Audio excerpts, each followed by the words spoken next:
તથા UGC regulation મુજબ તથા જે એક્ટ છે એ એક્ટ અનુસાર જ્યારે કોઈ આઈસીસી કમિટીનો રિપોર્ટ આવે તો આઈસીસી કમિટીએ એના ફાઇન્ડિંગ્સ છે એ બંને પાર્ટીને આપવાના હોય છે. એ અનુસાર બંને પાર્ટીને કમિટી દ્વારા એના ફાઇન્ડિંગ્સ આપી દેવામાં આવેલા હતા.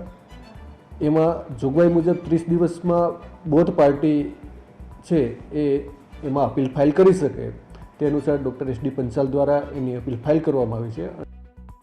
તથા યુજીસી રેગ્યુલેશન મુજબ તથા જે એક્ટ છે એ એક્ટ અનુસાર જ્યારે કોઈ આઈસીસી કમિટીનો રિપોર્ટ આવે તો આઈસીસી કમિટીએ એના ફાઇન્ડિંગ્સ છે એ બંને પાર્ટીને આપવાના હોય છે. એ અનુસાર બંને પાર્ટીને કમિટી દ્વારા એના ફાઇન્ડિંગ્સ આપી દેવામાં આવેલા હતા. એમાં જોગવાઈ મુજબ 30 દિવસમાં બોથ પાર્ટી છે એ એમાં અપીલ ફાઇલ કરી શકે તે અનુસાર ડૉક્ટર એસ.ડી. પંચાલ દ્વારા એની અપીલ ફાઇલ કરવામાં આવી છે.